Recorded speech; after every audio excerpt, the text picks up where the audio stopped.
Alrighty, folks, welcome to our first Tuesday coffee chat. I'm Nicole Sauce from the Living Free in Tennessee podcast, and we've got John Willis from Special Operation Equipment. And tell us about your shirt, John. Conspiracy realists, facts aren't theories. I mean, they used to say 6 months of theory, a theory became a fact 6 months. I think it's more like 2 weeks, if not even quicker now. Yeah, it's amazing what's been rolling out lately. And we've got Jack Spirko from the Survival Podcast. You're just representing TSP today, I see. Yeah. All right. Okay, well, what's top of your mind, guys, today? I know what's on my mind. What's on your mind? All of the flooding and stuff going on in North Carolina and Tennessee. Has the waters mostly subsided by now, right? So it's just damage, missing roads, complete towns wiped out. A lot of people are saying that this is a lot like Maui. There's guys helicopters are being grounded because the president was around. You have people saying that they're actually being stopped from bringing supplies in. Just the whole deal, right? So I know everybody's super gun shy, I guess, because of how Maui was handled, but that's the speculation is that a lot of these towns that have been completely wiped out, they're not going to let them rebuild. They're going to pay them out at whatever value was 3 years prior. But you hear in Maui, they didn't pay any of those people out. They just completely moved them. And then they had a no-fly zone. Even after all that was over with, you're not allowed to put drones over it because they don't want you to see that they're bulldozing all of that shit. So what's going to go there? The people who had been there generationally aren't ever going back into those areas in Maui. There's FEMA trailers and other places where they're setting them. So you don't really hear a lot about that after the fact, 6 months later, or a year later. Thank God I don't know anybody that's happened to, so I have no firsthand real knowledge of that. But I mean, I hear people, Bear talking about that, being on the ground and seeing that crazy shit that happens. If FEMA comes by, puts an X on the door and gives you 10 grand, 10 grand doesn't start you shit, but they basically buy your property, and now whatever happens to it has nothing to do with you. How well do you think that's going to play out in Appalachia? That's where I was going next. I'm just thinking about some banjo music and some FEMA people disappearing if that shit keeps up. I mean, this is not Maui, right? These are different people. These are people who grew up like a lot of these people. Their teething ring when they were a kid was a deer femur. Well, let's hope they remember that. Let's hope that is still in them. Well, we've got people out there who were in situations where they quote unquote needed rescue, refusing to leave. Yeah, that's how entrenched mountain folk can be. Yeah, so which is helpful in this situation. But they're also like we've been working with the town. It's on the mountain and it's called Rome Mountain, and they're just they're like, be careful because people are starting to loot. And my contact said, this is Roan Mountain. That ain't happening here. No. But they're all like, the communities are pulling together and getting stuff out to people who can't get out of their haulers and doing what they can, which is a great reaction. But they are just devastated over there. And that's not even like into where the really bad flooding is, right? Like that was runoff flooding. That wasn't Asheville is underwater flooding. Newport got nailed. Yeah. But I think people are misunderstanding this too, because they're like, why didn't these people leave? Well, first of all, you have no idea the size of the area you're talking about here, right? This is a total geographic area, much larger than the entire state of Florida. This is multi-state. And then they don't get the sheer volume of catchment in those mountains, water catchment, and creeks and streams and rivers. And it can only handle so much rain. And my understanding is there was already like a rain system in place, and then the remnants of the hurricane stacked on top of that, and it's just like a once in a century event. It's a 100-year flood, and I don't think anybody caused it on purpose or nothing, but they sure can choose how they react to it, and they can see an opportunity and they can seize on it. I mean, I've already got reports coming in, and this is firsthand. Well, I guess it's secondhand because it's reported to me of people with like supplies on trucks and shit, trying to get stuff to people and being told by FEMA, fuck off. You can't bring supplies in unless you're with us. Yep. And those people are also telling FEMA to go fuck themselves, by the way. Like, what are they going to do? I don't give a fuck. You're going to shoot me because I'm driving down the road in a truck? Fuck you. And just driving away. Yep. And there's a lot of people saying that FEMA does that so that those people have no hope, right? FEMA will dole out your your flat of water to get you to sign. And there's a lot of people videoing that shit that have video evidence of that, saying, you know, they're really strong arming us to get us to sign these papers, in which case they now own the property in order to put us into a camp. And then in the, you know, a couple of years ago when this shit was going on, they were requiring people that went into those camps to also have the thing, you know, so it's just all super, super incestuous. Yep. And they will sit there and look at a pallet of water that is not their FEMA water, and people can see the water and be thirsting to death, and they won't hand it out because it's not FEMA approved. There's always, after all of these events, there are entire schools and warehouses and shit full of all that stuff people donated that was never fucking put where that needed. Yep. That's why when we bring stuff, we make sure it's getting distributed that day. That's what we do. Because you also don't want to leave 40,000 hygiene kits at some gas station or church somewhere that never gets used, and now they have to deal with it. They've got enough to deal with right now. So, what are you doing? Oh, Jack was doing some strange dance on the screen. I want my coffee. I mean, one thing I do want to say is be careful who you give money to. To help with this, like definitely American Red Cross, no money, not one dime to the American Red Cross. I had firsthand information on what was going on in Haiti during that earthquake, and the Red Cross raised like $500 million, like 500 million. No, $500 billion, like 500 billion, like some huge amount of money for Haiti because so many people gave because it looked so bad. And I worked with a guy named Brandon who ran a small nonprofit that went down to Haiti multiple times for relief effort. They never saw the Red Cross do anything. They found one like poly water tank with a big Red Cross on it in the middle of a field, and it was empty. Yeah. So they did nothing. So American Red Cross, do not give them a penny. Do not give them a penny. Do not give them a penny. They're more worried about their CEO's jet fuel bill than they are about actually helping people. And I hate saying that, because they've always been like this icon of people that would come and help you, but they're shit at this point. Well, every time one of these things happens too, you're bombarded with it on Facebook, all your online checkouts, any point of pay service at Walmart. They're all collecting that money, and then they sit on that money and they make all the interest on that money. And then after the fact, that money gets put someplace. Who knows where that actually goes? A lot of them get busted where it never even leaves their books. Like I said, Brandon was all over Haiti, and he was like, nothing, absolutely nothing. He was also like, look, I know how much it costs to build a house in Haiti out of cinder blocks. They could have rebuilt all of Port-au-Prince and half of Haiti with the money they had, like brand new housing if they had actually used it there. If you had one of the $1 billion, I mean, you could have solved a bunch of these problems already. All that bullshit going to Ukraine. Yeah. Oh, do you like this? The fucking TN National Guard, they're deploying them to the Middle East to support Israel. Of course they are. While this is going on, I thought National Guard was supposed to like take care of your home first, right? Like this is why we need that Defend the Guard Act that Tulsi Gabbard is behind. That basically you can no longer deploy National Guard troops unless we have a declared congressional action of war. And that I don't know how anybody opposes that. Yeah, I'm going to show you guys something that Dawn put out that was pretty hilarious today.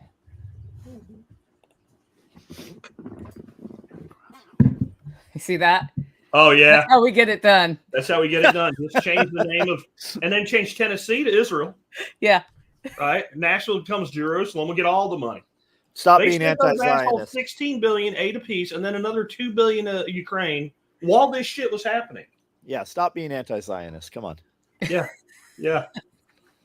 That was my favorite reaction. And we don't need any moaning or pissing, but yeah, let's just make a little statement about where the funds are going. Yeah, the announcement yesterday was that the war, U.S. is officially in the war with Israel and Hezbollah or whatever was their official announcement yesterday. Yeah, Tennessee Emergency Management says don't send aid unless they ask for it. They also, in that statement, said unless you're working with officials on the ground. So anybody that you're working with in the local area is now an official, and go send the help that they need. That's it. We got somebody to donate their Starlink, and we set up a comm center so that people can start getting messages out. talked to Evan. I was kind of joking with Evan, like this really underlines how dependent we are on cell phones, right? Yeah, we saw guys buying all of the Starlinks from all their Lowe's, Home Depot, everywhere, and then taking those into that area. And there's massive trucks set up too. There's some badass. I don't know what those trucks are, but they look like storm chaser trucks. Okay. But they've got all kinds of massive antenna comlink stuff that's supposed to be on site out there too. Yep. Well, and generators are super useful out there right now as well for areas that are not like completely under mud. Let me say this. Every time something like this happens and we talk about FEMA response, whether it's all of us or just me, I hear from people in FEMA about what an asshole I am, and they're just trying to help and do good. So here's an open fucking invitation. Any of you guys that are high enough in FEMA to actually speak for FEMA, you want to come on my show and explain your policies, you're welcome. Fill out the fucking guest form. Come on and explain to us how you're helping by telling somebody not to give water to a thirsty person. I would love to hear it. I would love to hear it. And I'm usually nice to my guests. I'm just going to tell you right now, I'm probably going to be a complete dick if you do it. But hey, if you want to come stand in the fire, let's go. Explain this bullshit. Explain turning around trucks and supplies. Explain throwing people out of their own fucking house at their worst moment. Explain forcefully. Yeah, forcefully. For not only discouraging them, forcefully trying to prevent them. Yeah, Bear said that their liaison direct with emergency management for Tennessee, I believe, which gives them full authority so that they can bypass FEMA and not have to deal with FEMA at all, which is Grindstone Ministries. Yeah, so if you're going to donate money and you want a tax write-off and you want to help right now, Grindstone Ministries is the place to do it. That's what we've been saying.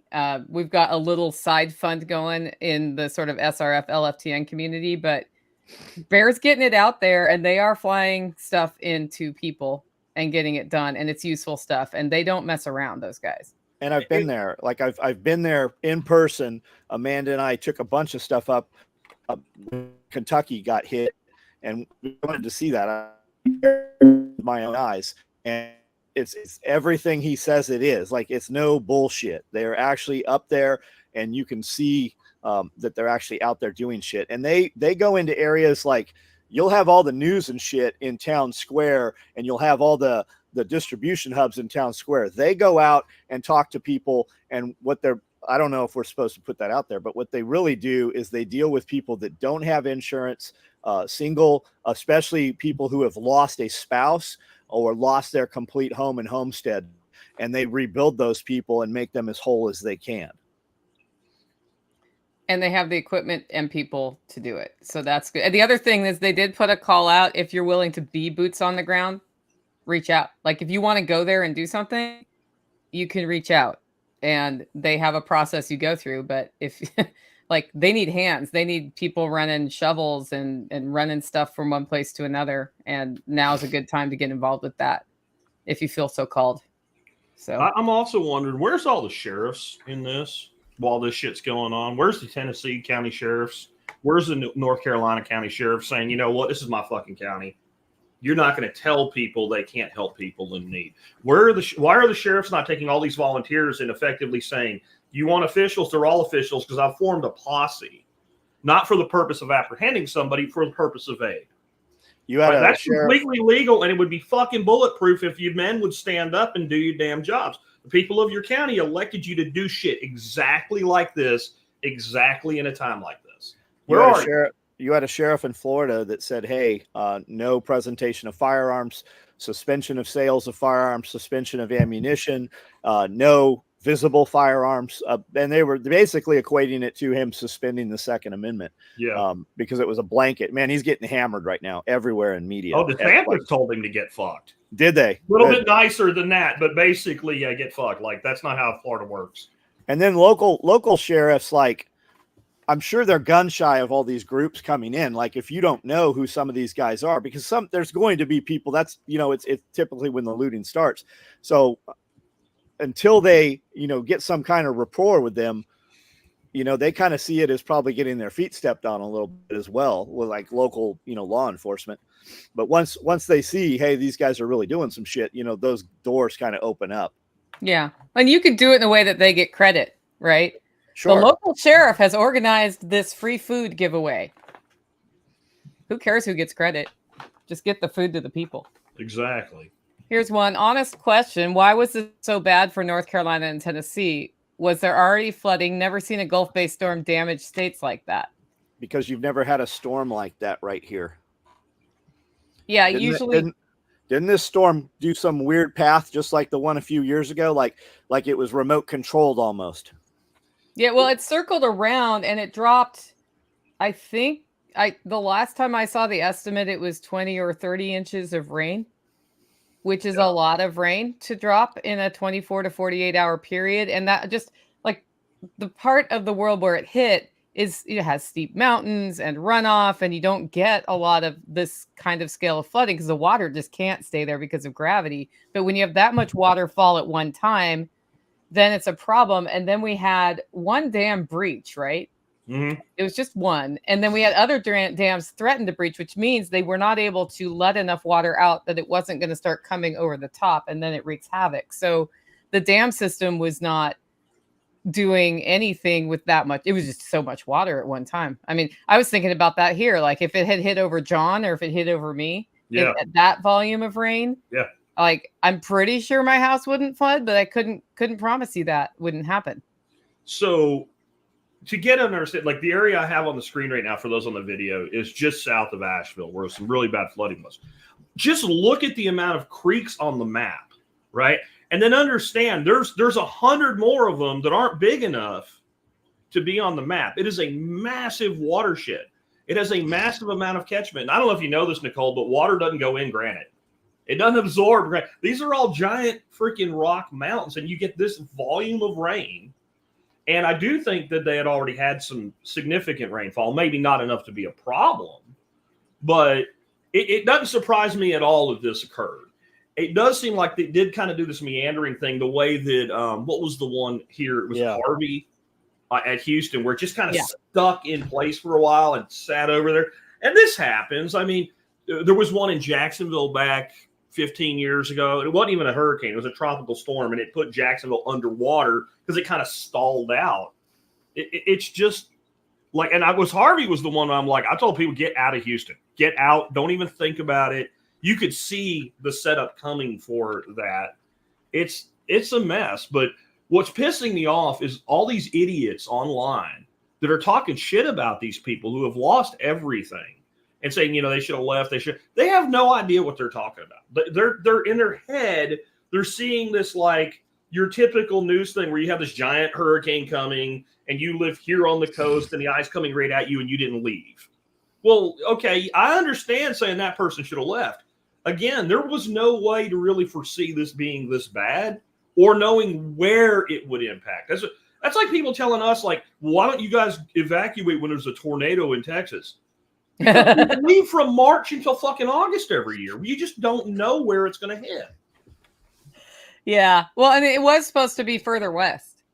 Yes. Originally, it was gonna hit the holler. It was going to be further west. It was going to go up through. And it shifted to the east. That's what happened. And people who were stuck in Asheville, some of them had left Florida to escape the hurricane and ended up in Asheville. Right? Yeah. Like they had evacuated to the place that got the flooding. Yeah, somebody was saying the ground was saturated. Like even here in where we're at, we had rain for 5 days already. Mm-hmm. So we were saturated. Like we were saturated to the point when I would take a shower in the back on the 5th septic, I'd have to take a short shower because you'd see the water start to come up. So I'm taking a shower, turn the water off, soap up, and do rinse off. Yeah, and Army showers. It does that once or twice a year when the ground is just super wet. Like that's an old septic system. Yeah. So I mean, had we had a real storm on top of that, I mean, we're 120 feet above the river level right where we're at right here. But it would still be problems. Like even 13 years ago, we had the entire town on 641 flooded out and wiped out everything on the main 641. Everything was 4 feet underwater there. That was the same time Opry Mills got wiped out. That same flood. Like we were trapped here for a week. You couldn't go on the interstate, was closed down for days. And then if you tried to go through Paris, there was a whole damn river coming over the road. Yeah. Okay, got a question here. If you are under threat of flood and are being evacuated, what do you load in the truck on your way out? Why don't you go first, Jack? Same shit I'd load out for any reason I was evacuating. The flood doesn't even matter. It means that I'm leaving, right? So I'm worried about all the things that I need to provide for myself whenever I get to where I'm going to. I actually think it's more important for your bug out plan to include where you're going to go than what you're going to take with you, especially when it's a regional disaster, right? If you had a freaking Visa card and you went west, there's plenty of resources. Like you'd be all right. I'm not saying not to take anything with you. I'm saying that the biggest hole people have is they have no idea where they're going to go and how they're going to get there. That's why I always had my rules of 3. You have to have 3 destinations and 3 routes from where you are to each of those 3 destinations.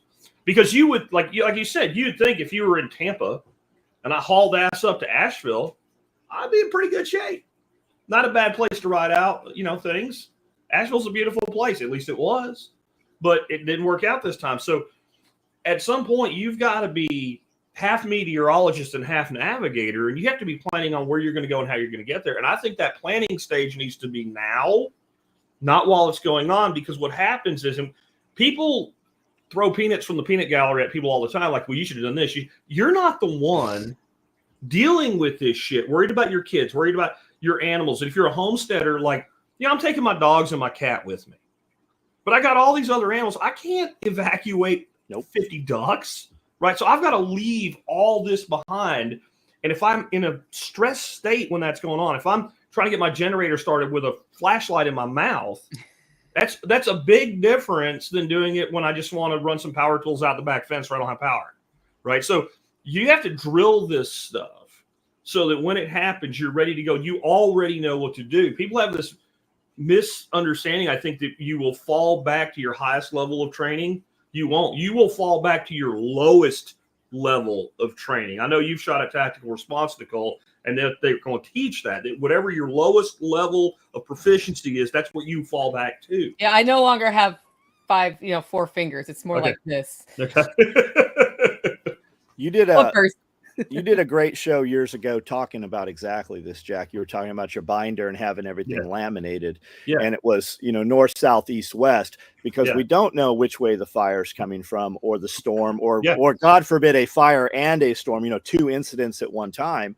And you said, just look out 50 miles, 100 miles. Where are those hotels, right? Let's identify those things. What is the availability of occupancy, and how far is that emergency going to travel?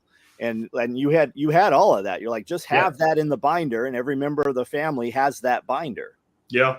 I did that so long ago. What's his name? Master Guns was around, and he said that was probably the most important show I had ever done at the time. It was like 160 something. Was that? So wouldn't that make a good replay?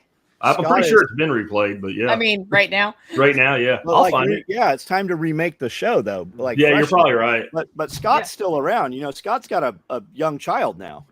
Really? Yeah, I know Scott Anderson, in real life. It was originally now the prepper PC. So you have AI search tools going that you can run without being on the internet. It was when the Paradise fire came through and wiped out the town of Paradise, California. My family's there. Well, they were there. And she had about 5 minutes to get any dog she could throw in the car and get out. And the reason she lived is she talked to one of the fire guys, and he said, "Don't go this way, go that way." Yep. That's where Wavy and fuel cans come from, is Paradise. That's where that company is. Yeah. So having unless it was already in the car or you had it ready to grab on the way out the door, you're not thinking about anything when an evacuation order comes through. You're thinking about how to get somewhere, and having that documentation or having an idea of where you're actually going to go. It's just one more thing you don't have to think about. I have hotel phone numbers and shit in it. Right? That's what we're talking about. Yep. Yeah. You got to be able to get ahead, because people say, well, you can't get a hotel. Well, somebody did, or they wouldn't be full. Right. These things were offline. They said 40% of Verizon customers were down yesterday. Okay. And I'm not sure what it was. I was literally in my truck an hour away messaging Amanda. None of my shit was going through. Cody's sitting right next to me on a Samsung, and his is pinging Amanda directly.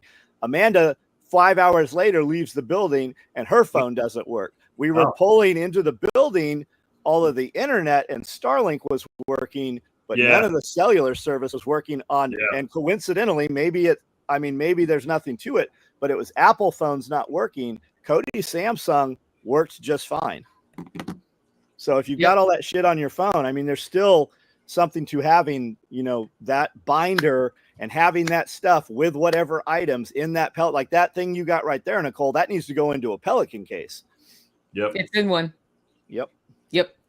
But I can't count on this also being charged all the time, right? So that paper doesn't run out of batteries. It doesn't run out of batteries, and it's the whole point of it too was that there should be one of these things in every one of your vehicles. Think about some of our folks out here. You got kids that are like 16, 17, 18, but still living at home, but they drive. Imagine this shit comes in while they're at school, right? They're at school and you get an evacuation order. And you got to explain to your hysterical 16-year-old daughter where to meet you. Because coming home is stupid. It's better if y'all converge and meet and get out together. Because time is when you get an evacuation order, sometimes it's you need to get out of here by Tuesday. Sometimes it's you need to get the fuck out of here now. Now go back to that scenario where that girl's freaking out. You say, pick up the book in the back seat. Turn to this page. They should be exactly the same.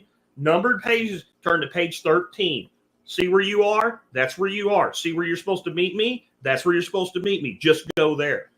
People stop panicking when somebody's in charge and gives a clear directive of what needs to be done.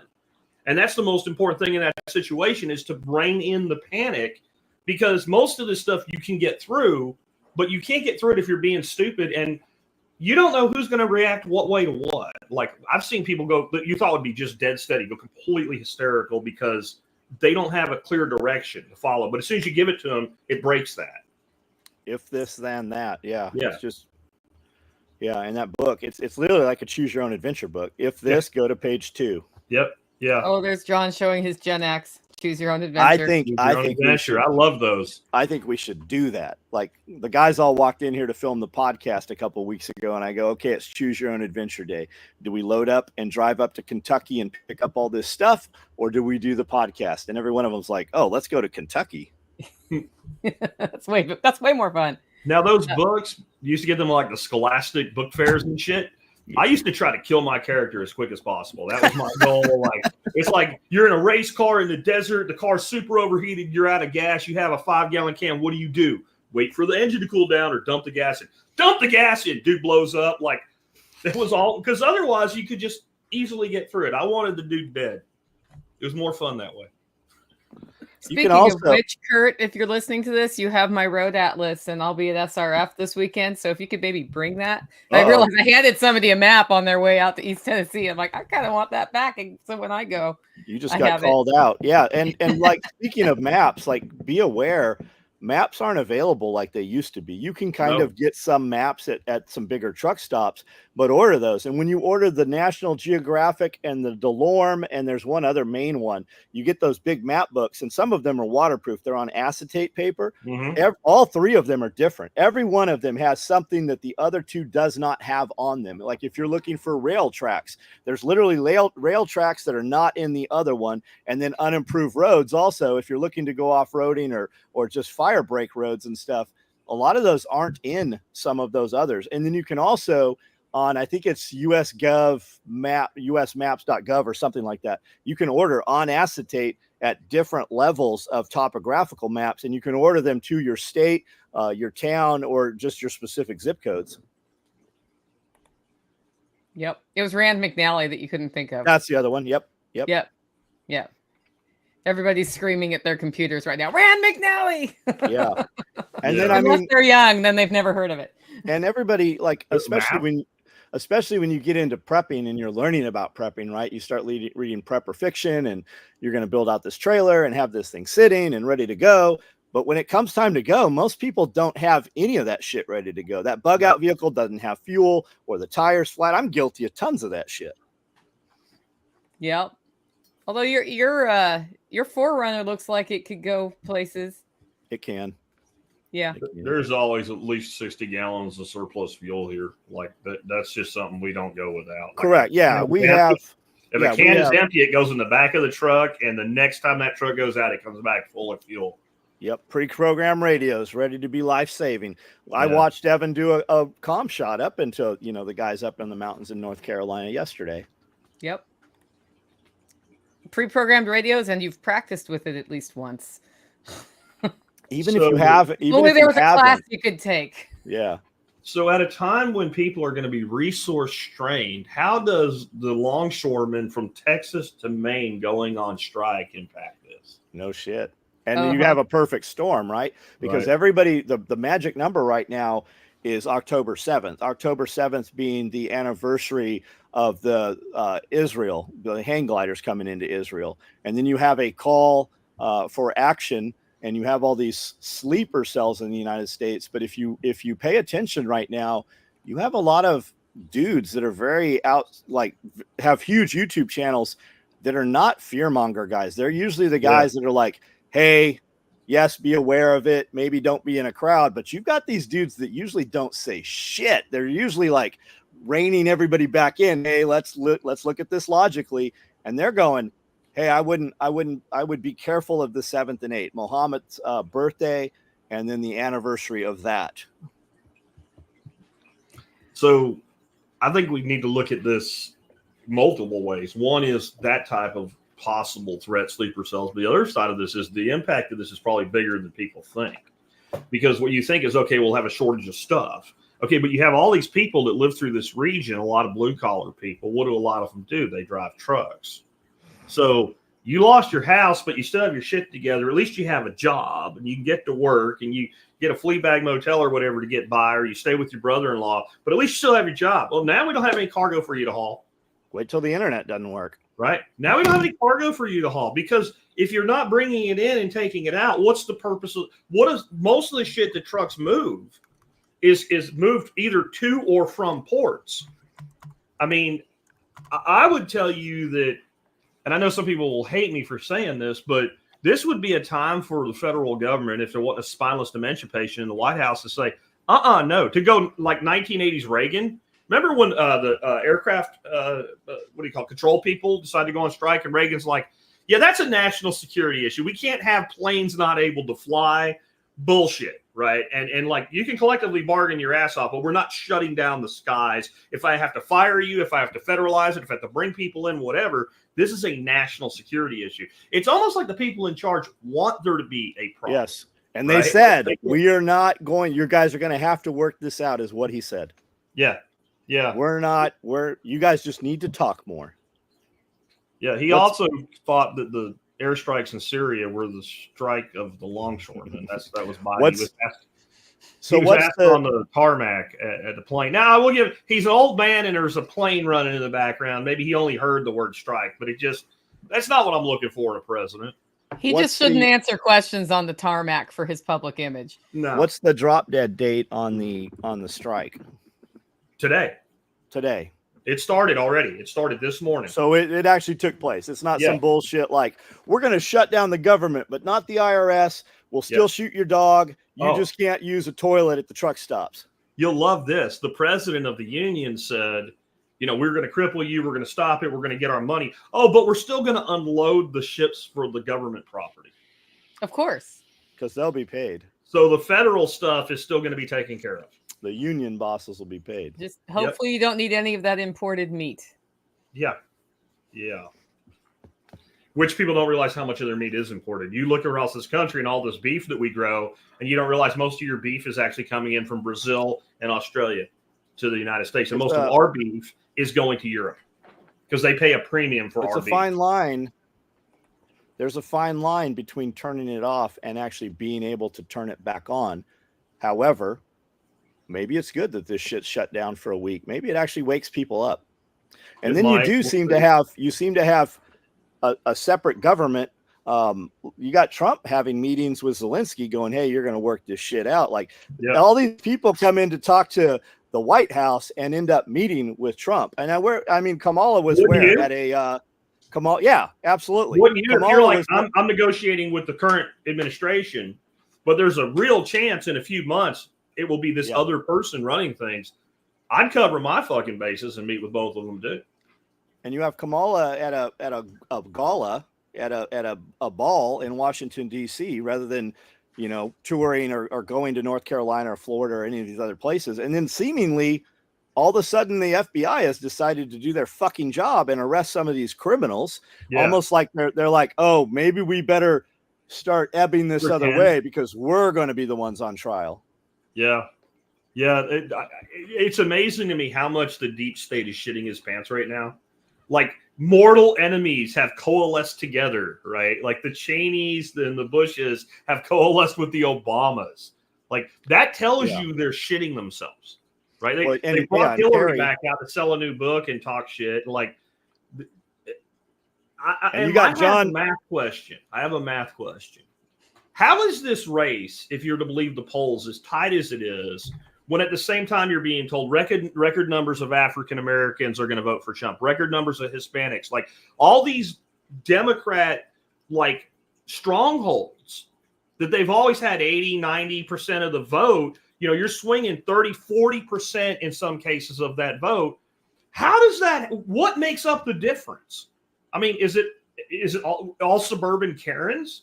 But they already pretty much were very much lock stock with the Democrats anyway. So where do I guess illegal aliens with voting rights now or what? Like, no, but that should show the polls. I don't believe these polls at all. Nah, it's because they're polling the Aspen Karens at your Starbucks right outside your town, and they're polling 30 of them that walk in, the wine moms. Like those, they don't.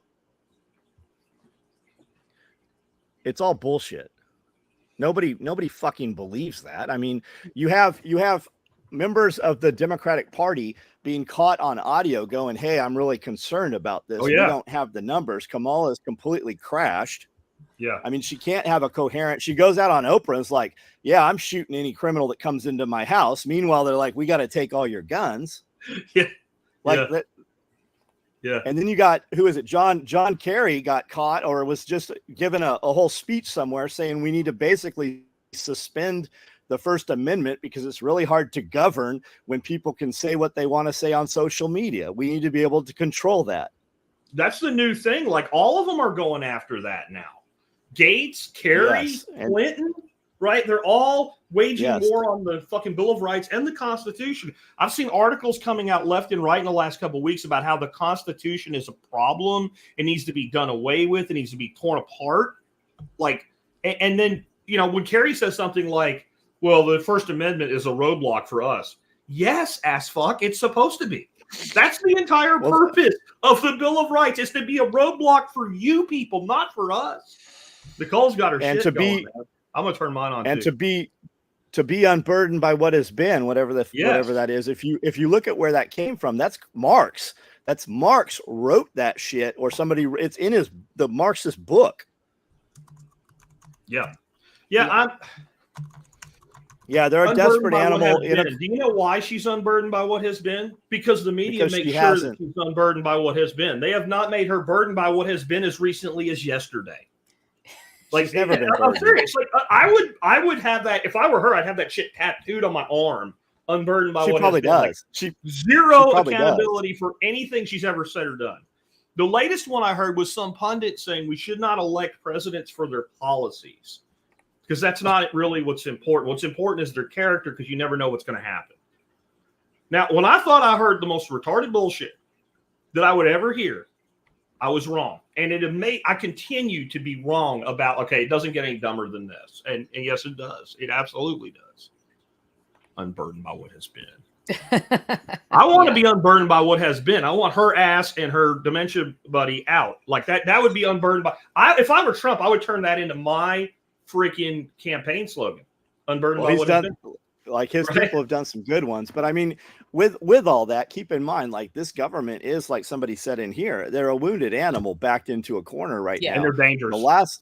Super. Like if they have nothing to lose, they want to take your guns away. Why? you better ask yourself what they want to do to you that they need you unarmed. And like, you have no, like all these prepper fiction books, right? Somebody lets a little EMP go and blames it on somebody else and wipes out all the, electronics in this area. Well, meanwhile, they still, who knows? Yeah. I mean, choose your own adventure. Yeah. Choose your own adventure. You go into the make your own adventure is more like it. Yeah. Don't. I was raised middle class. That's it. Yeah. Isn't that another good one? She sees over and over. I was raised middle class, and somebody did the research in that necklace she's Grandma always wearing. Ball. $64,000 Tiffany necklace. I was raised middle class. I remember when she's going to really say something stupid when the hands come up.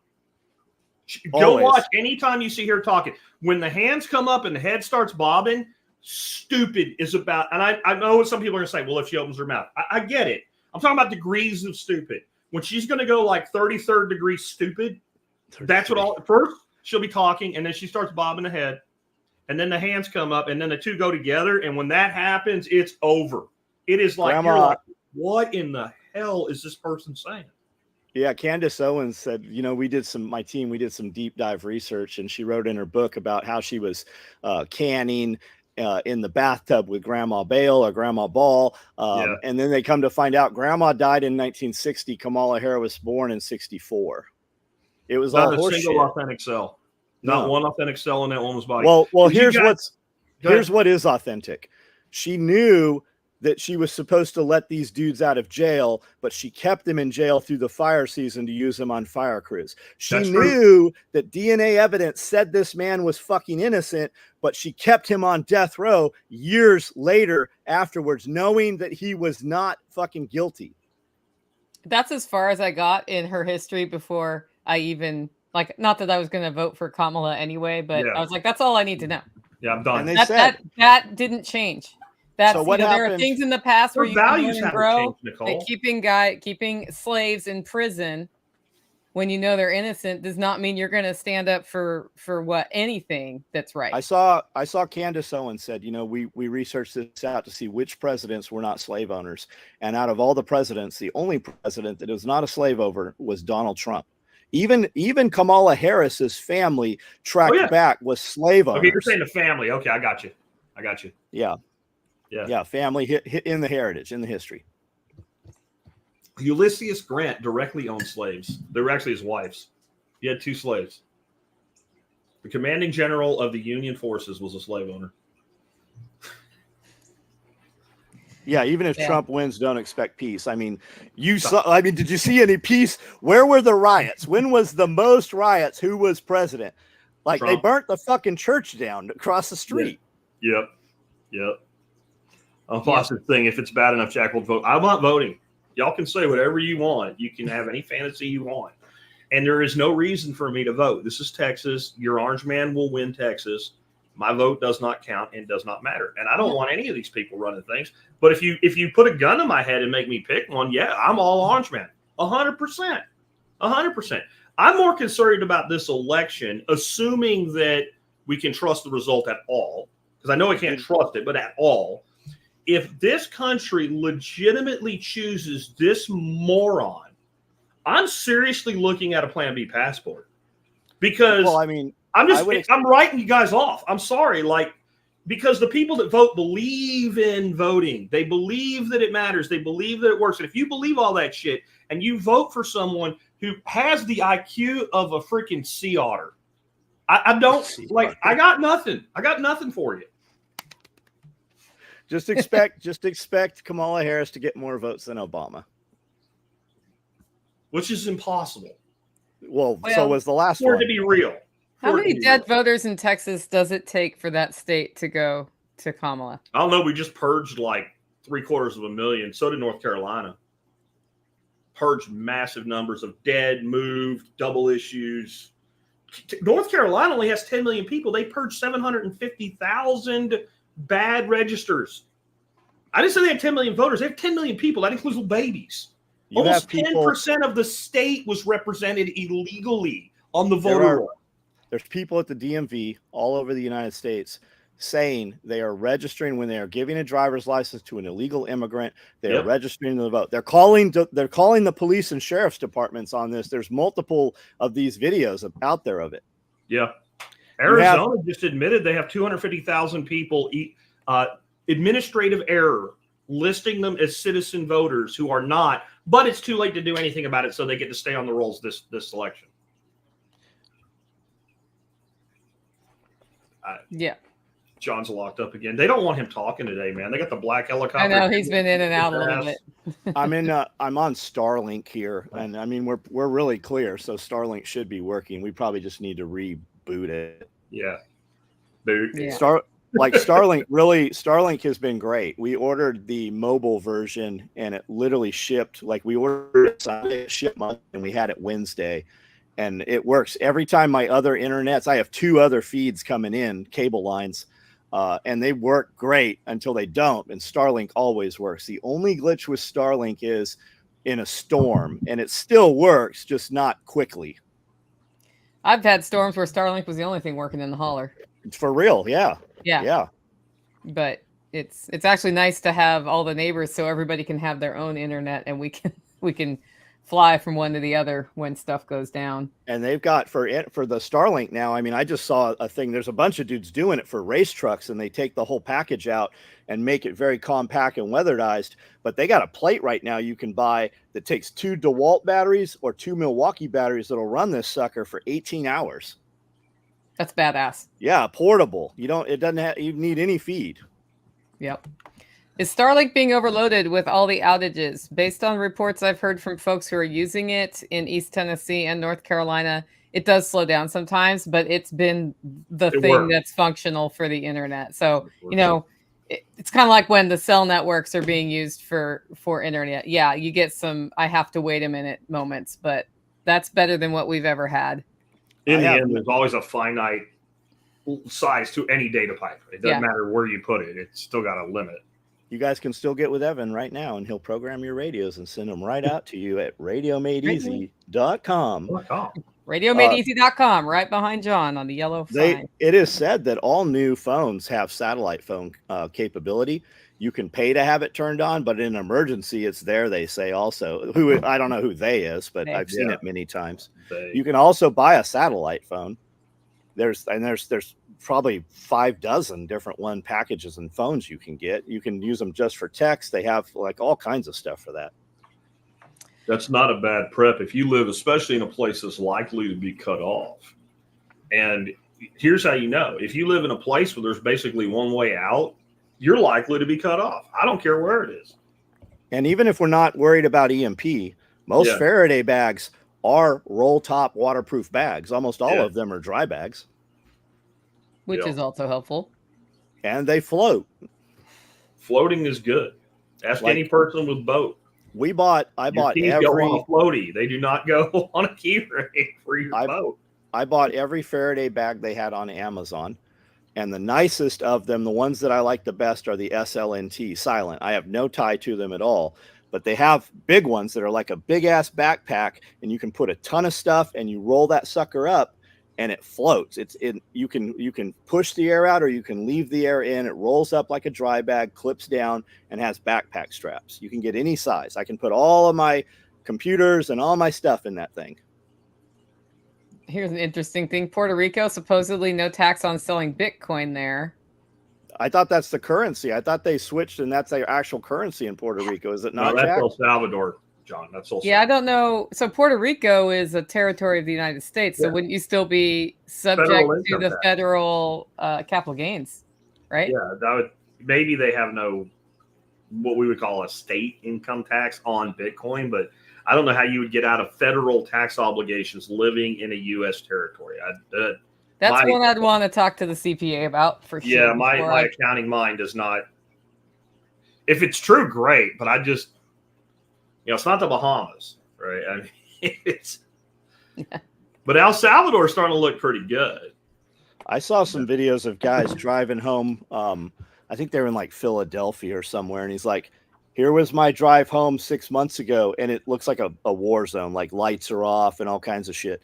And he goes, "I moved to Russia, and here's my drive home." And it looks, I don't know if it's bullshit or not, but I mean, like that looks pretty opulent. Like that looks kind of like Dubai at night. Yeah, Russia's got some good things, but like every country has a lot of bad. Like some of the shit we say, we'd get hauled in Russia.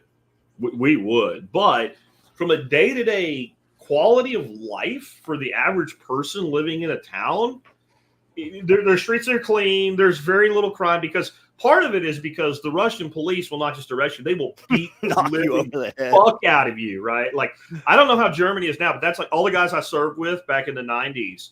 Any of them that served in Germany, it's like, you do not fuck with the Polizei.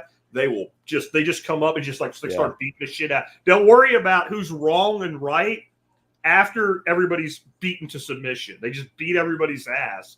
Yeah, there's you, and then there's us. Yeah, we know guys that were with the FSB. Yeah.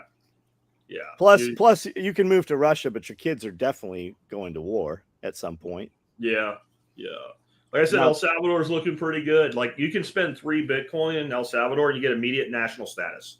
Can't you pick just pick mangoes up off the ground? And you don't have to, you don't give it to them. You just have to spend it in the country. So you could literally get a mortgage for a house, convert it to Bitcoin, and then buy the house with the Bitcoin there. And here, you're now a El Salvadoran national, and in 5 years, you can apply for citizenship. Interesting. When I was in Lompoc, when I was in federal prison, all the talk was, all these guys, they were wronged, and we're going to leave the United States and go to Canada. You have to put up $100,000 bond for 10 years in Canada when you have a criminal record in the United States. My grandfather was Canadian. I might be able to crawl back in there, but I don't think I want to. No. Well, I think that the new Underground Railroad is going to be us harboring Canadians. Yeah, it could be. We just bring them in and then, take Canada for all their resources. The new Underground Railroad might be getting our asses to Mexico. Yeah. Maybe. I mean, there's the old thing that people that build walls initially build them to keep people out, but they become walls to keep people in.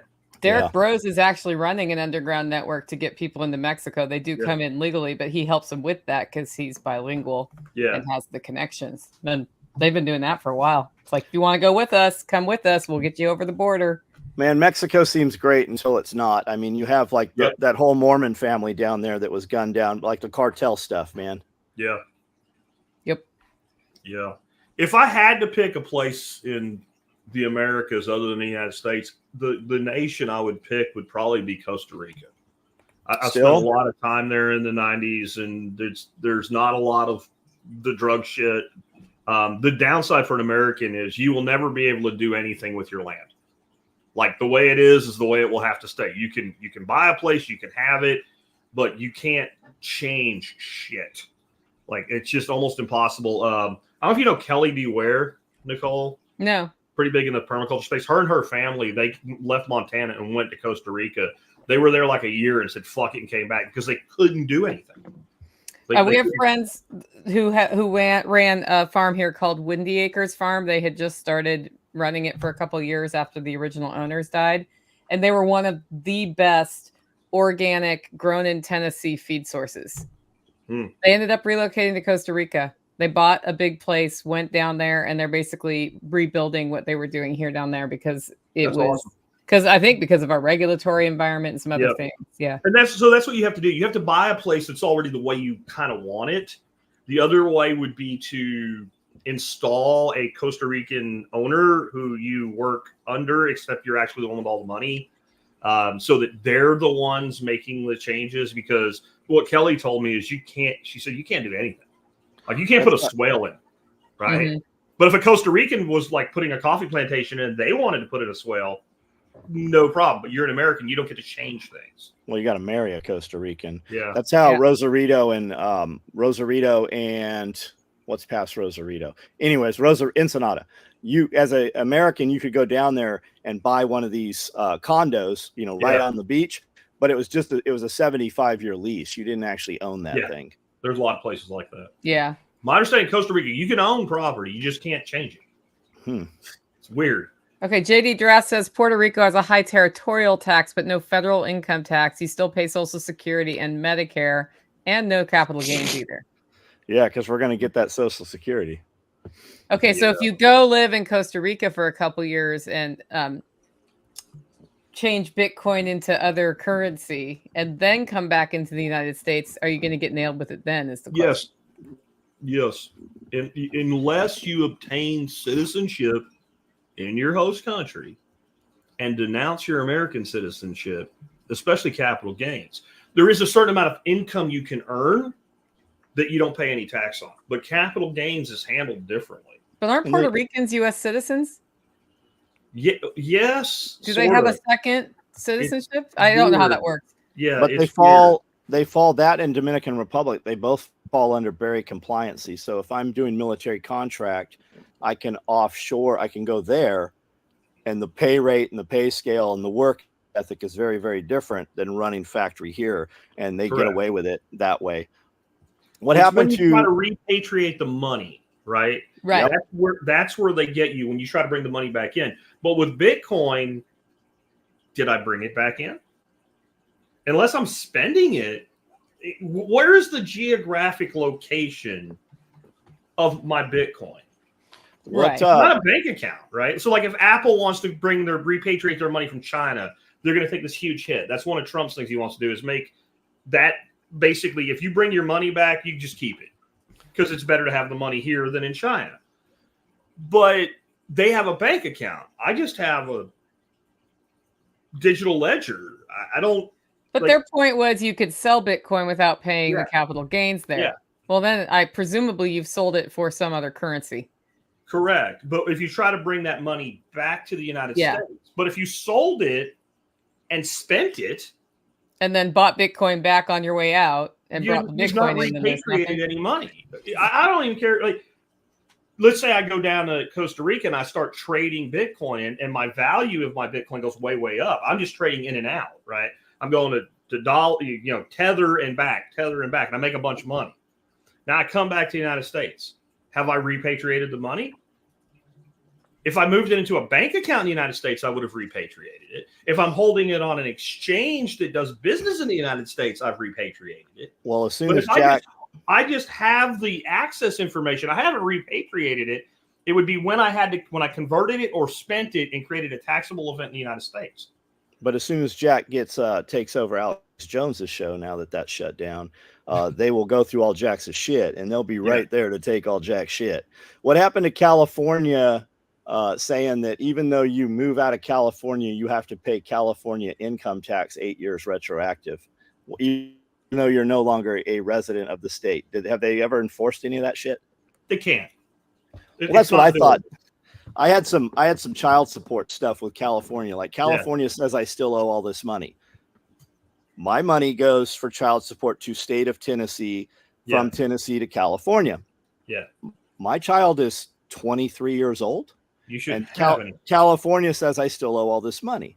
And I told my attorney, I'm like, why doesn't the state of Tennessee just tell California to piss off? And he said, well, when that happens, you'll have a civil war. Like when states start doing that, that's when that all goes negative.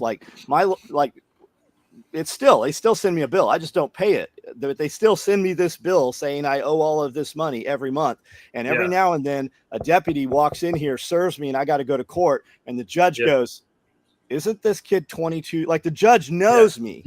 And we still have to do this bullshit. I wonder how many more years you get to do that. So 30 probably. My kid will be 50 years old, and they'll still be telling me I owe it. Bob Lester says all good people move to Ohio. Nothing bad ever happens there. There is a lot of good people in Ohio. There are. Yeah. They're eating the pets. They're eating the dogs. They're eating the cat. Bob is an hour. Bob is an hour from Springfield, and he went over there. And I said, what did it look like? He said, I didn't see a single person that looks like they are from Ohio there. It was a population. What is it? It was a population of 50. And they infused 25,000 people in a period of, I think it was 24 months. And these videos of them eating cats and dogs and shit, some of those videos are 18 months old. Yeah. Yeah. This is not as new as they're making it out to be. And I think when you have so-called journalists saying we called the city manager and he said it's not happening, and that's the extent of your journalism, I don't trust your journalism. Well, of course the city that's not journalism. What do you think he's going to say? Yeah, it's happening. The governor of Colorado also said that the Venezuelans didn't take over apartment buildings, and we had video of them walking around with AK-47s in the apartment building. And then you know how they do the goalpost moving. Then what do they say? Well, Aurora, Colorado was not taken over by Venezuelan gangs. No one fucking said that. What people said is they took over this apartment unit, these 2 apartment units, but what they'll do is they'll change it to a ridiculous claim and then say it's been debunked. Did you see? John, you brought up a phrase, though, and maybe we should just, it's apocalyptic time. Maybe we should just go into there. John brought up the term Civil War. Is it just me, or do you feel like this country is probably closer to a civil war right now than it was in 1859? Well, 20 years from now, when they write the start of the Civil War, what's that date going to be, right? Yeah. When did the Civil War start at Sumter, or did the Civil War start 3 years prior with Bloody Kansas? Like, it just depends who writes that in the future. Are we actually in Civil War? Yeah. Yeah, that's my perspective. Hasn't it already started? So one of the things that people say about the American Civil War is it wasn't a civil war. It was a war of independence. And if you wanted to take that all the way, you could call it a failed war of independence. And those people are not totally wrong. Usually they want to say it's not about slavery, but every Southern state that seceded said it was about slavery in their article of secession. So we're not going to rehash that. But it was a war for independence in that these states said we're leaving, and these states said we're not, and you can't go. And so we had this line. And for all the talk of brother killing brother, pretty much everybody knew whose side everybody was on. And there was a bit of time, if you didn't want to be on your side, that you could have seen it coming and hauled ass to the other side. If we have a civil war today, does anybody believe it's going to be a clear line, a new Mason-Dixon line? And if you think that, where do you think it would be? So I think you're looking at like a giant version of Bosnia-Herzegovina if this country goes into civil war. You're not looking at 2 armies lining up and fighting in battlefields and marching up and down through the country. And I think most people in their head, that's what they think a civil war would be. No, there's not going to be 2 different colors of uniforms. No. Like I interviewed several people after kind of everything cleaned up in Bosnia. And a lot of them said there were people that were literally going into other families and raping their kids so that their side wouldn't throw them out, to prove that they were loyal to the side they were on. And people will say that's sick shit, and it is. But I think people don't understand how close humanity always is to sick shit. Well, if you look at what happened when Germany was overthrown and France came in for the cleanup and those 900 troops, even U.S. troops, you hear a lot of that shit. And if you look at what Israel is saying right now about that incursion, and if you look at what the other side is saying about the other incursion, it happens everywhere. We just don't discuss that. No. I do think we are closer to more people willing to do levels of violence against other people based on things that basically don't matter, which is a difference of opinion. Yeah. Like they've dehumanized anybody who thinks this way. And with that dehumanization, the shit they're willing to do to people is horrible. Not that isn't always under the psyche of a human somewhere, but it's surface now. Well, think of the damage they're doing to people mentally here when they're saying shit like Trump is literally Hitler, right? And if he gets elected, he'll never leave office, and he can send SEAL Team 6 to kill his political opponents, and that's okay. Look at the people saying it. Yeah. They look like disheveled Simpson characters. They do, but yet it gets amplified by the media. And think of how many millions of people literally believe this bullshit. And let me put it this way. If anybody was likely to become our next president, and you believe that they were literally Hitler, like they were going to recreate the Holocaust, wouldn't you try to get rid of them? I mean, wouldn't you do whatever you could to get rid of them and their followers? Like if you really believe the shit that they're saying, like he's going to be a dictator for life, like it's insanity. But look how many people still think you should have stayed 6 foot apart during COVID. Well, right? And that's there's a good example, right? Who was wearing the costumes during COVID? Many of them still wear the costume. They go out in public as a character. That is their identity. Most of them, the majority, does not have children. And they are, in fact, crazy people or elderly folks that still just watch CNN, right? Yeah. And I am of the belief that while we are told that is the mass amount of these people, I think it's the very amplified amount of these people. Because if you go out in town and you ask these questions, like, do you know anybody? And people are like, well, you're just asking people you know. But if you go out in town, it is few and far between, no matter which direction you travel. I think they amplify. You've got the virtue signaling wine moms, You have the cartoon characters that literally look like a cartoon character, and then you have just elderly folks. If we go to Nashville or Jackson, which are the two major cities near us, it's mostly very elderly Black folks that are wearing masks, and most of the people wearing masks, they are very, very dirty masks. It's like they're literally wearing the same damn mask from 3 years ago. Yeah. And many of them are very disheveled. They look like they don't use they don't wipe when they go to the bathroom. Their hair is crazy. Like they literally, like it's just insanity. Like if you backed up 50 years, you'd have had a dog catcher catch that person and put them in a poorhouse and in fact an asylum. I was going to say there's people that say we need to change MAGA to make asylums great again.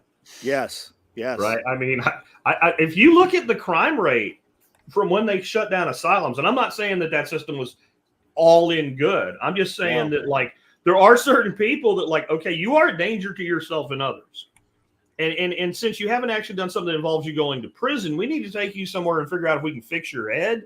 Because I'm sorry, if you believe you're a thing that you're not, you're fucking crazy. If you want to pretend to be something, I don't really care. But when you start demanding that other people acknowledge your mental illness, and, you know, we used to make jokes about it and say, well, the person says they're a man, but what if they were to say they were a dog? But now they actually want you to acknowledge that. There's kids that are demanding litter boxes to shit in school because they say they're a cat. And when you say this, somebody's like, nah, that's surely not. And every time somebody's like, yes, I was at a school meeting. Yes, Tampon Tim. It's the same bullshit. Yeah. Go to REI. I used to love REI. REI, shit, didn't it? REI, holy shit.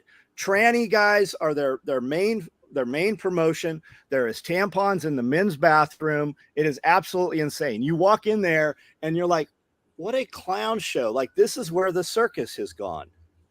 Oh, yeah. And Dark Horse Production says it's very much a thing. That's a good podcast if you want to check out one that you haven't listened to, by the way. So I don't know how you get to this place unless people that are pulling strings make it happen. It is so bizarre. It is so outside of anything that makes any rational logic or sense at all that somebody in charge has to want it to happen. Because I truly believe if somebody started spewing this bullshit back in like mid-'80s, like it would have just been like, shut the fuck up. Like society would have just said, go fuck off. And that's, I know it seems like a long time ago, but it's you know, human lifetime. It's not that long ago. We were all teenagers in the 80s. Listen, like for people listening, like remove your kids from this stuff. Oh, yes. You have the ability, especially with the Celis Academy, because we used to we've been conditioned in 1971 when we went off the last vestiges of the gold standard, right? And women were told that you're of no value if you don't provide for your family. And then we convinced everybody that both sides need to go to work. And it's the same time that the school system, the school system was pushed before that public school, but that's when it actually became, we're going to round you up and you're going to go to jail if your kids don't go to school. And you rely on them for that babysitting now. And the most common thing is, I can't afford daycare, right? Everybody says they can't afford daycare. With a Celis Academy, you have the ability to remove your child or to put them in some kind of homeschooling co-op or a private school of some kind, or even a faith church-based school. And then you remove them, right? And then what does the right side do? We scream about abortion and killing children. And I've been saying, like, what do we care if they want to sterilize their kids? All that does is mean that your children and grandkids they were literally the craziest people in society screaming in the costumes right now, don't have children. They have literally removed their ability to produce kids. That's a fucking great thing for our future generation. The things that we are frustrated in talking about, they're going to take that right out of the gene pool. Let them fucking take it out of the gene pool. Won't work. I can't get it. No, there it goes. Yeah, you have to hold still, Jack. That's the deal. All right. So Bob's children they've built this beautiful farm and they are living on the farm now. They've moved out of the city, right? And his kids are taking a Celis Academy. What he's finding is, and he's talked to a Celis Academy, they will not let his kids progress past a certain like they want to go to the next level and they won't let them because they've already accelerated so much. Have you seen anything like that, Jack? Yeah, there is a throttle on how fast they let a kid progress, because let's be honest, your kid could cheat. I mean, that's why we keep a close eye on our 2 grandchildren that are using Acellus, but they're moving fast enough that they're finishing 2 to 3 months early every year. And we haven't run into that. So that dude's kid must be really hammering things. Well, he's super smart too. He is. Yeah. And what I would tell that person is, okay, so Acellus is what your kid does to check the boxes, because when they're done with it, they will get a high school transcript that anybody looking at it would not even know they were homeschooled, right? That's one of the beautiful things about Acellus, because it's a fully accredited school. Its corporate location is actually California. So you're not really homeschooling in the legal sense. What you're doing is you're using a correspondence-based accredited K-12. And so that's what you do. And so let the kid do that and let him unschool himself on other shit.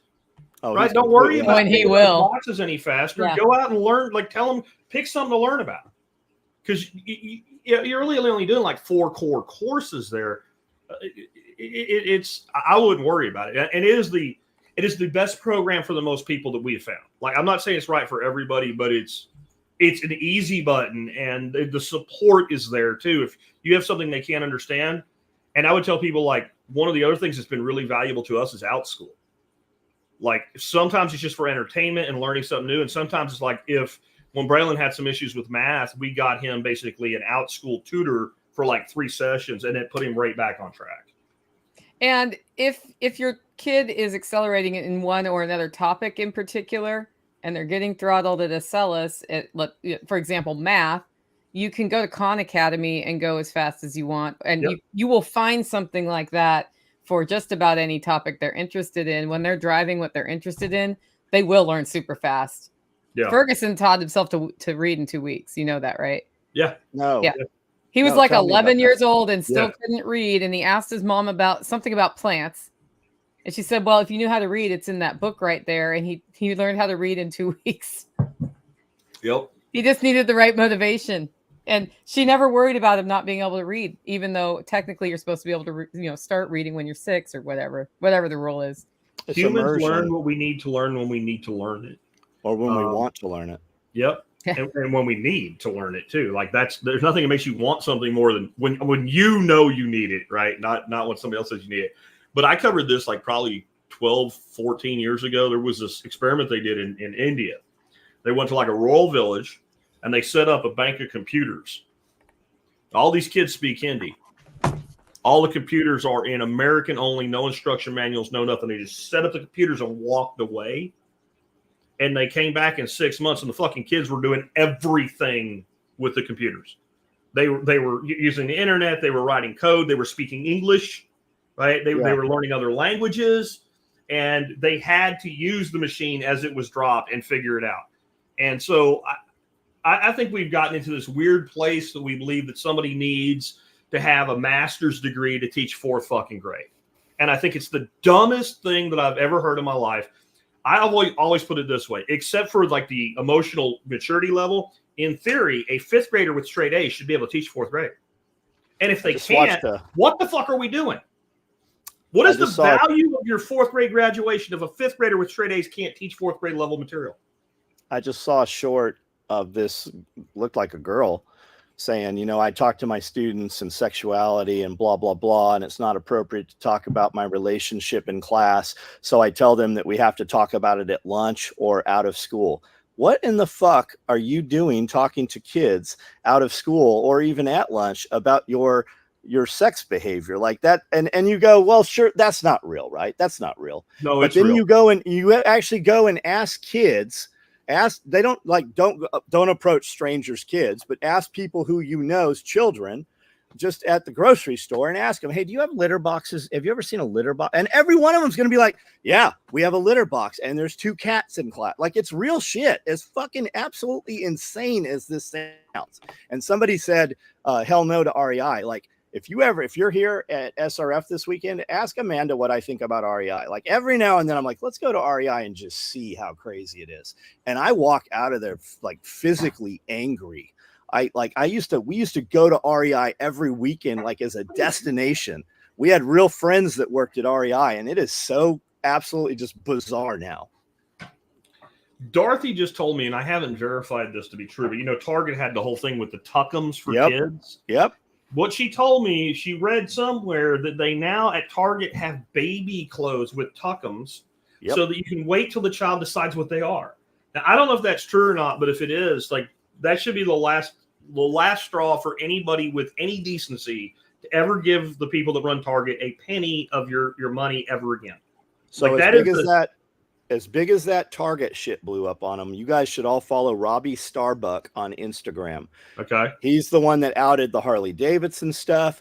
Caterpillar did the same shit. Tractor Supply, all that huge where Tractor Supply, that all blew up on him.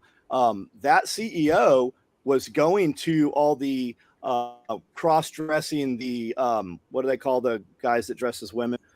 And for all the kids and shit, they were doing that in Franklin, here in Tennessee, right outside of Nashville. Like that shit was all happening, and he busted all that out. John Deere just jumped on, and he's outing it so fast that people are inundating their call systems and emails, and they're backing out of this DEI stuff, and they're backing out of there's some governing body. There's a lot of people bailing on it.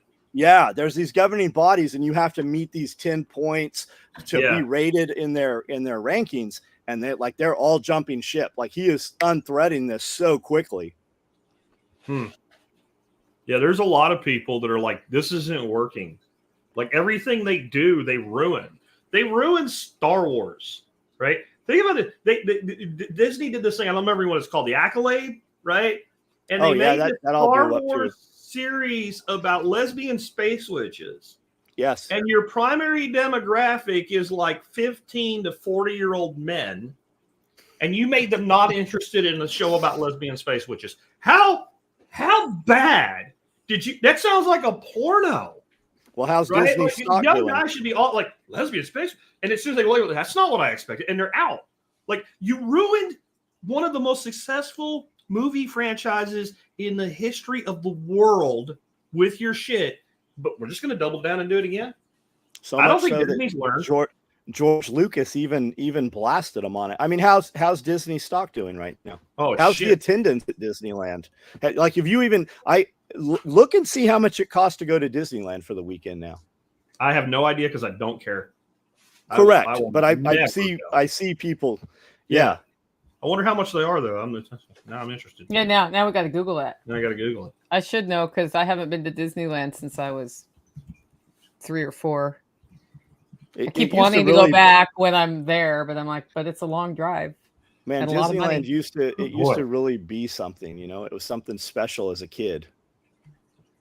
One-day tickets, $89 to $124 a day. 2-day tickets, $178 to $248 a day. And that's not staying on property. That's none of the meals. That's none of the packages.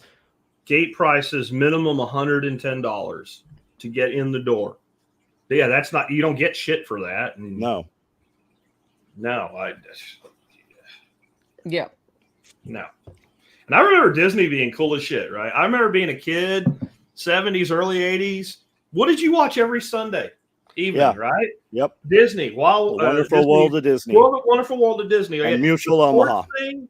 Mutual of Omaha's Wild Kingdom, Disney, and then there was the sports thing, the one that they had the agony defeat guy on, Wild World of Sports. That was your Sunday. And it's all gone. It's all garbage now. And Aaron says Dollywood. Not anymore. Dollywood's wrecked right now. Yeah, I was like, it's probably underwater or was. Yeah. I saw Galveston got wrecked pretty hard too. Not Galveston, Gatlinburg. Gatlinburg got nailed. They were underwater. Yeah, and they do every year now. Every year that can't catch a break. They've had how many major fires, floods? No, they can't get a break. They clean up really fast there too. Their last high point was when Ronnie Millsap put them in a song. So.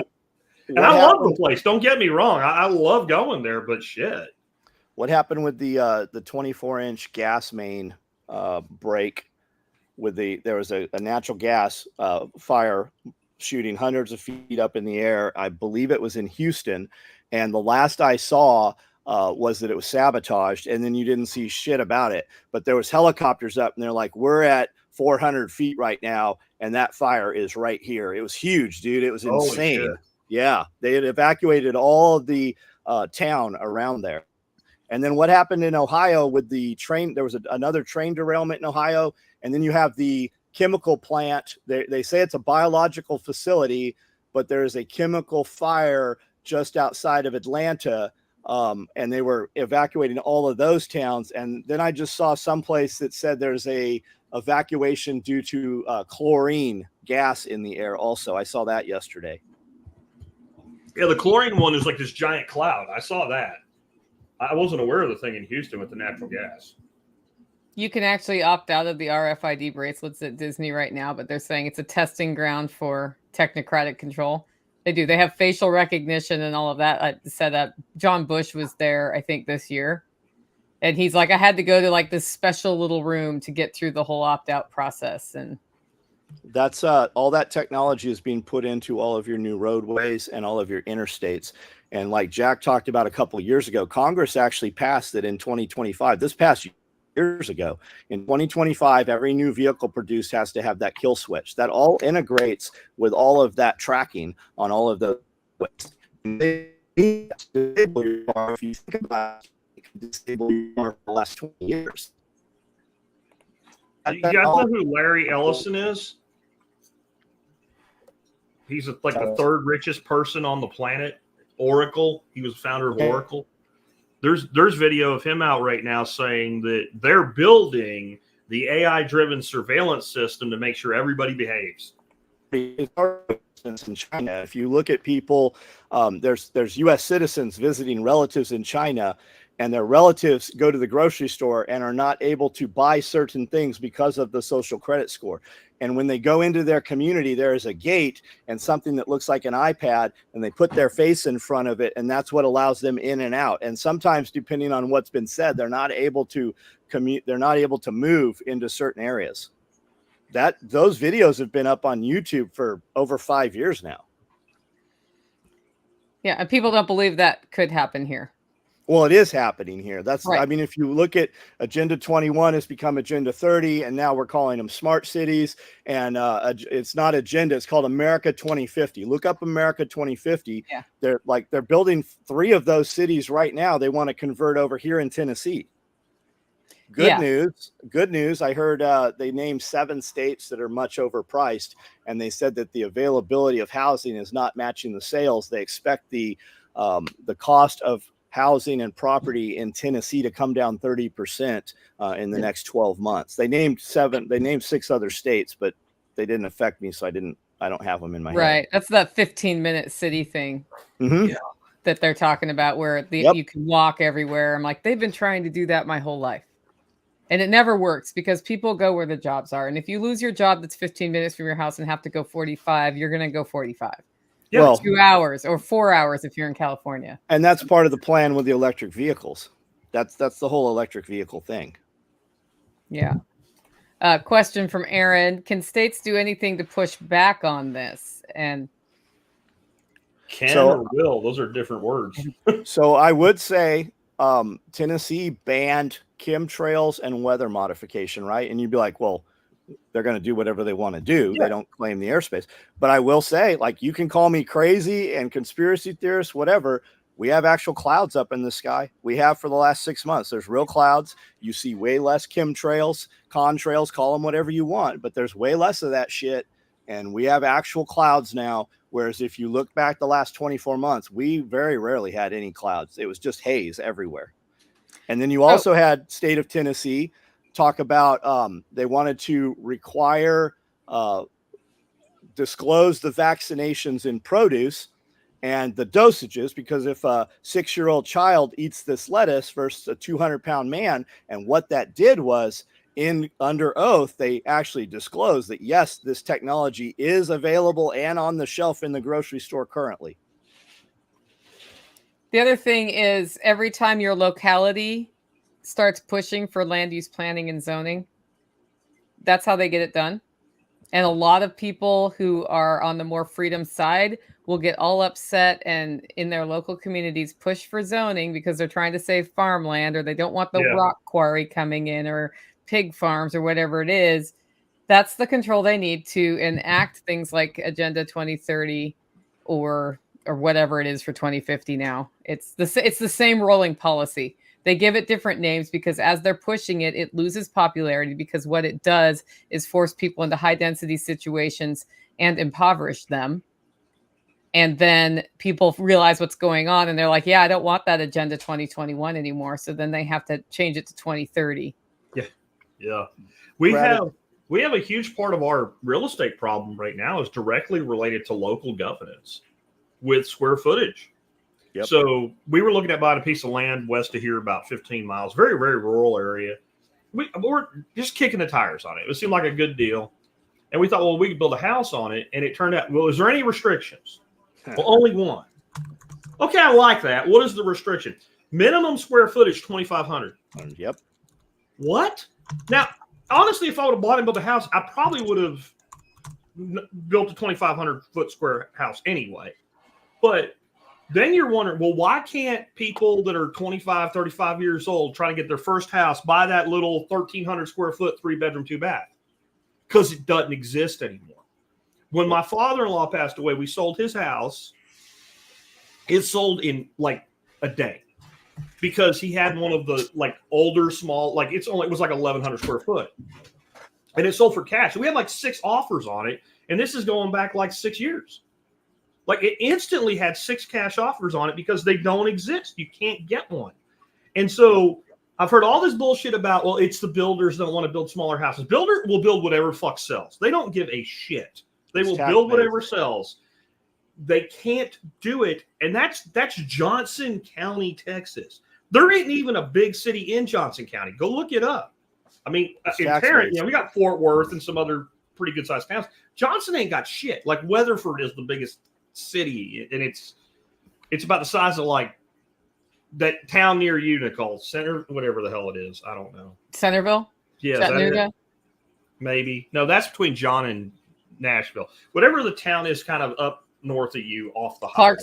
Clarksville. It's about that big. That's how big the biggest city in the freaking county is. And you can't build a house that's 2,000 square foot or 1,800 square foot. Which means because they want to protect the tax rolls. That's their justification.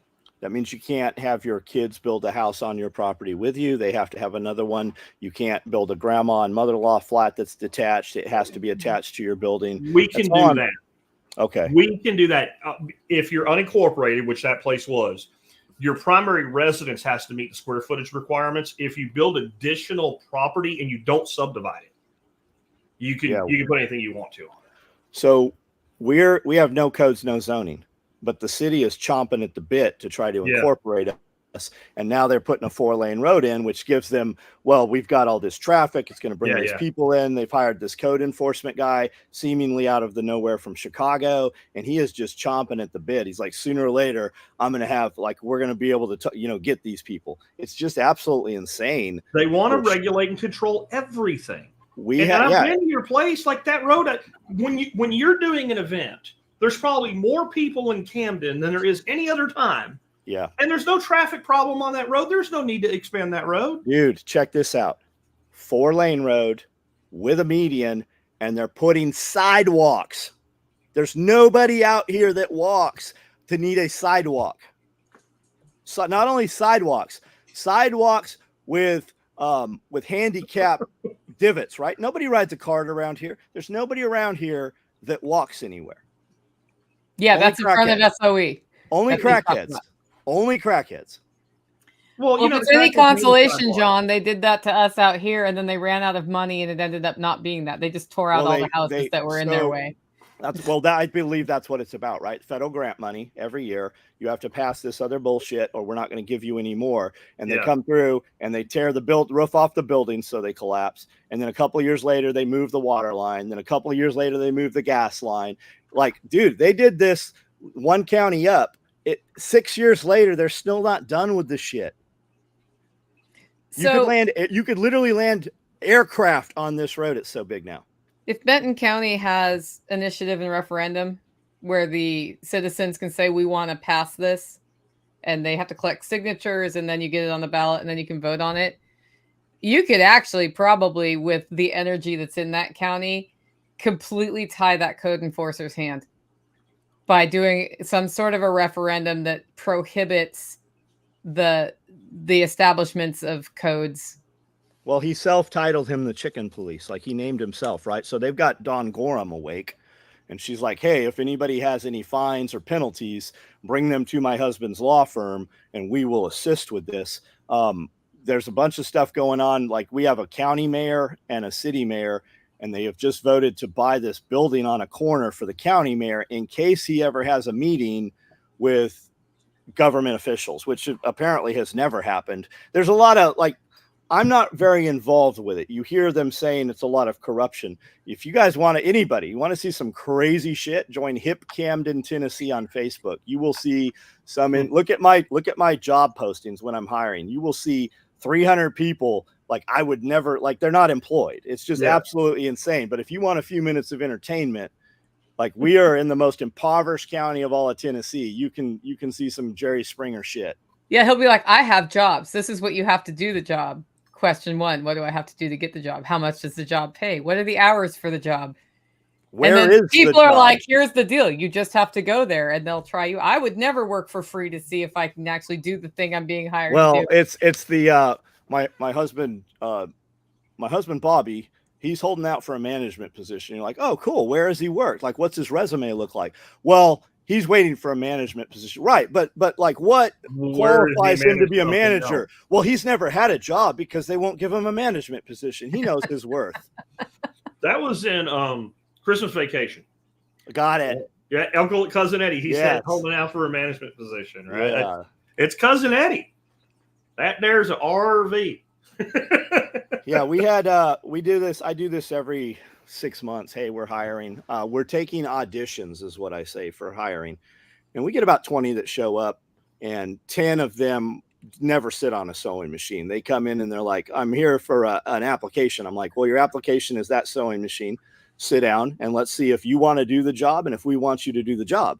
Yeah. Oh, well, no, thanks. And they leave. We hired 10, 4 like they just don't come back the next day.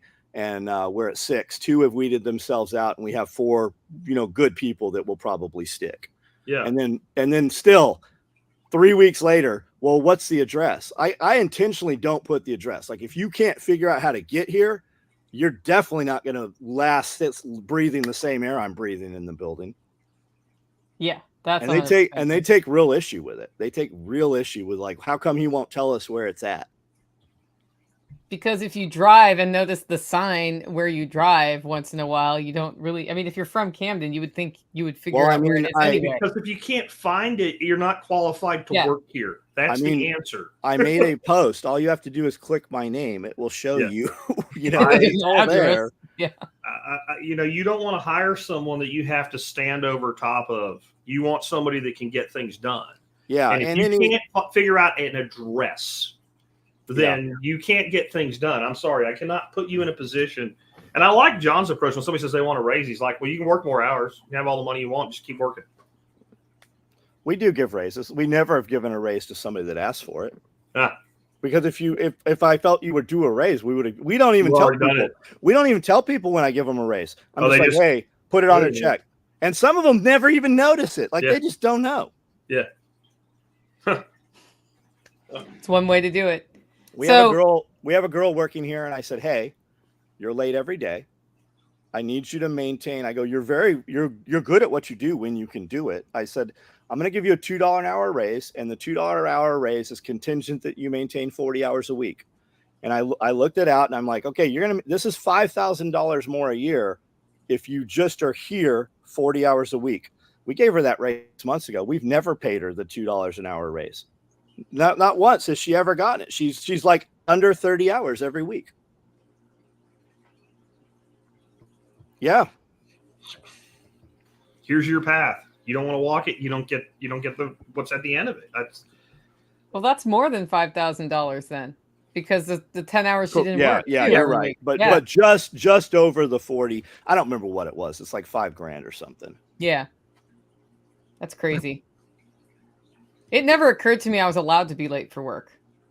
You're not. No. It was like I have fired this person 6 times. She is just bold enough. She's actually really good. She is just bold enough that after I fire her, she will wait. She'll come back and sit down on a sewing machine, and I'll walk through there 3 or 4 times. I'm like, what the fuck is she doing in here? You know? And I'm like, she's got a pile of work there. Just let her go. Yeah. She just wants to work 30 hours a week. Whatever. I mean, let's make it 30 out. Like because we sort, I mean, you know how it is running a business. You task these things. Like the employee doesn't see when they get here at 8 o'clock, they don't see the 3 hours that you've prepped everything so that runs correctly. Yeah. Well, and then you have a certain volume, and when that doesn't get done, it still has to get done by somebody, and then that lands back on you. Yeah. That's the problem. I production so a lot of days. Scully said, John told me 10 years ago, he's a $500 an hour employee doing $15 an hour work all the time. And I'm like, holy shit, you're right. I did say that. That's a great way to put it. I catch Amanda all the time. I'm like, what are you doing breaking those boxes down? What are you doing? Like you have employees to do that. We'll get another one. I'll just get a person that just follows you around and you just point. I think there is some. She does it anyway because she's like, it's got to be done. I think when you're running a business, like I wouldn't say do it often, but like the fact that people that work for you see you take care of something like that here and there a little bit, I think that actually makes people a little bit more loyal to you, that you'll get in there and work with them. I do the dishes. I clean the toilet. Like I do all of the, like, because I feel like an asshole. I'm like, hey bro, you're the new guy.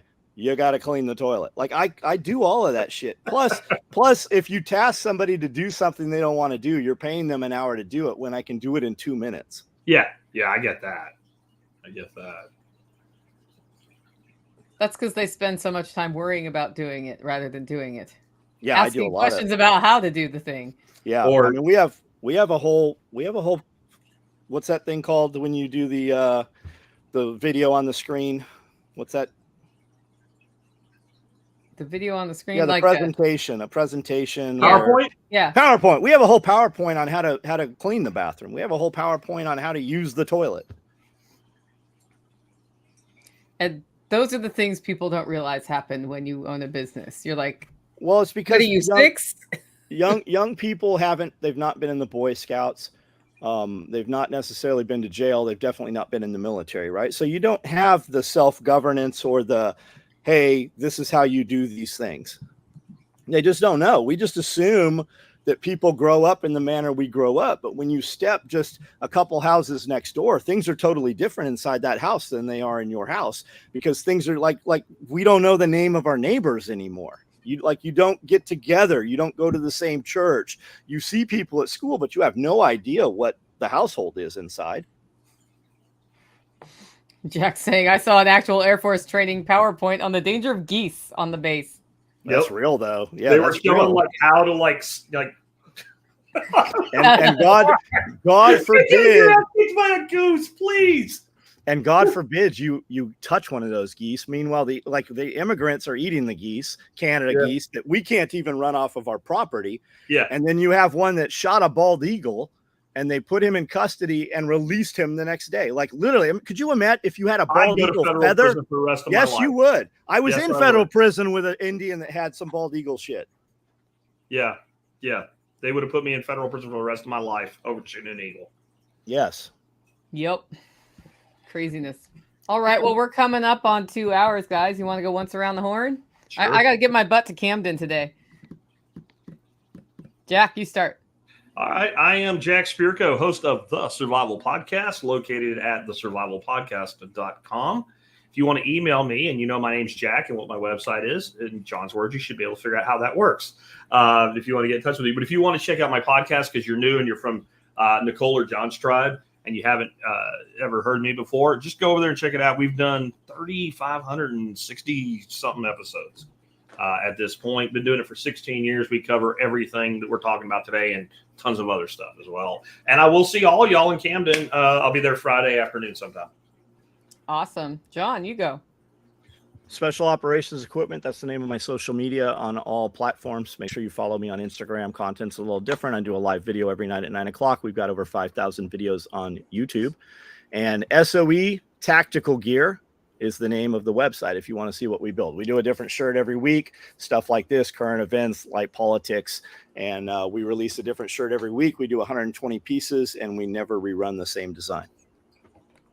All right. I'm Nicole Sauce from the Living Free in Tennessee podcast and Hollow Roast Coffee. I'm drinking out of my Guantanamo Bay mug today, which is not something everybody has, but I happen to have one. That's because I know it's time to go into the trenches and get ready for the Self-Reliance Festival at Camden, which is hosted at Special Operations Equipment. And if you're just hearing about it now, it's this coming weekend, Saturday and Sunday. You can find out all the information at selfreliancefestival.com, as well as get tickets. We've got this really cool field guide here that just talks all about it. Your ticket gets you access to camping, but there's also pre-event workshops. Our first ones are on Wednesday. We've got Fight Hacker Escapology with Sonny Pazukas. Jack, is he a good teacher for this sort of thing? Yes, he is. He's an excellent teacher. Is he How going to be good? there for the weekend? Yeah. Okay, cool. I like Yeah. Sonny. So that's if I was going to get this kind of training, which I'm not because I'll be getting ready for the event, I'm going to have to travel away from Camden to do it. That would be who I want to learn it from. We've also got Chuck Peoples from Homestead Medical doing advanced wound closure classes, and you're going home with a closure kit. A bunch of other stuff there. Check it out. selfreliancefestival.com if you want to come out. Yes, we are selling tickets at the door. That is a thing that does happen. But it's going to be a really good time, and I can't wait to get there. And all of the rain that came has already come.